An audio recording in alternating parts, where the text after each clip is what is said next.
Bismillahirrohmanirrohim. Assalamualaikum warahmatullahi wabarakatuh.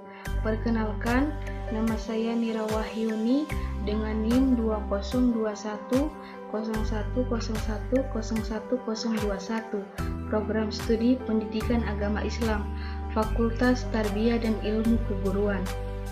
Video ini dibuat untuk memenuhi tugas Ulumul Hadis, yang dimana pembahasan kali ini kita akan membahas tentang metode memahami hadis dalam konteks kekinian.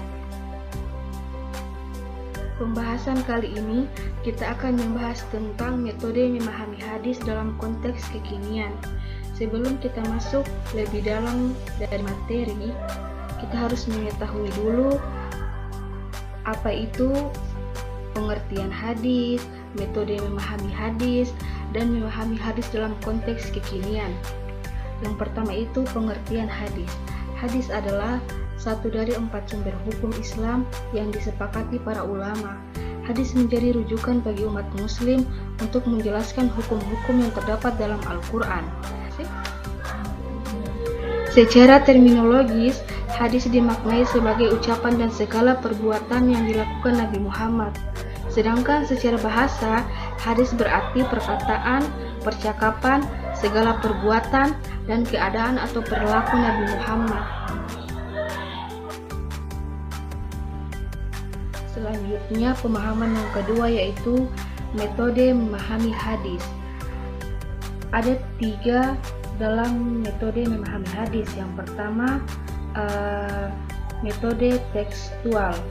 Pendekatan tekstual artinya sebuah pendekatan studi terhadap suatu nas atau teks yang menjadikan lafal-lafal nas atau teks tersebut sebagai objek.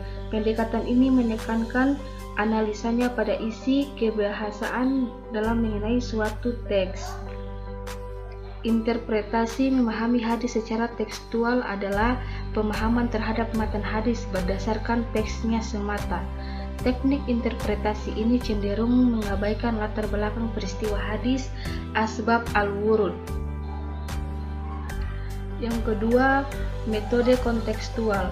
Yang dimaksud pemahaman kontekstual adalah pola pemahaman yang tidak berhenti pada makna teks saja, melainkan juga berusaha mengetahui makna yang ada di balik teks, seperti latar belakang munculnya hadis, situasi dan kondisi adat budaya masyarakat, serta pertimbangan masa sekarang dalam mengaplikasikan makna teks. Yang kedua, metode kontekstual. Yang dimaksud pemahaman kontekstual adalah pola pemahaman yang tidak berhenti pada makna teks saja, melainkan juga berusaha mengetahui makna yang ada di balik teks, seperti latar belakang munculnya hadis, situasi dan kondisi adat budaya masyarakat, serta pertimbangan masa sekarang dalam mengaplikasikan makna teks.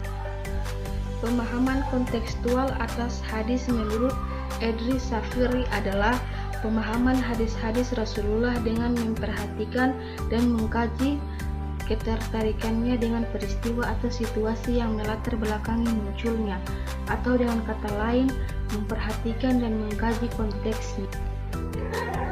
Yang ketiga, metode intertekstual. Penggunaan istilah interpretasi intertekstual dalam kajian hadis dapat disebut memahami hadis secara intertekstual, artinya memahami hadis dan hubungannya, atau biasa disebut munasabah dengan ayat Al-Quran atau hadis dengan hadis lain. Selanjutnya, memahami konteks dalam kekinian. Adapun persoalan yang mengemuka dari sisi internal berangkat dari penyorotan terhadap figur Muhammad sebagai figur sentral. Sebagai Nabi akhir zaman, otomatis ajaran-ajaran beliau berlaku bagi umat Islam di berbagai tempat dan masa sampai akhir zaman. Sementara hadis itu sendiri turun dalam kitaran tempat yang dijelajahi Rasulullah dan dalam sosio-kultural masa Rasulullah. Memahami konteks dalam kekinian ini, ada metode yang kita harus pahami. Adapun metodenya itu harus dipahami secara tekstual. Memahami sejarah asbab al-wurud dari hadis tersebut atau dipahami secara kontekstual. Kemudian, tarik kesimpulan dari konteks kekinian. Adapun contoh memahami konteks kekinian ini adalah hadis yang berbunyi, dahulu Rasulullah SAW makan dengan 3 jari dan menjelati tangannya setelah makan sebelum beliau membersihkan. Dikutip dari hadis riwayat Muslim, di mana Rasulullah menyunahkan umatnya untuk makan dengan 3 jari. Di samping itu, apabila telah selesai makan, jangan lupa untuk membersihkan jari jemari dengan menjelatinya sebelum dicuci dengan air atau dibersihkan dengan tisu. Karena Rasulullah mengatakan, sesungguhnya kalian tidak mengetahui di mana keberkahan itu turun. Hadis riwayat Muslim. Itulah tadi pemaparan materi dari saya. Lebih dan kurangnya mohon dimaafkan.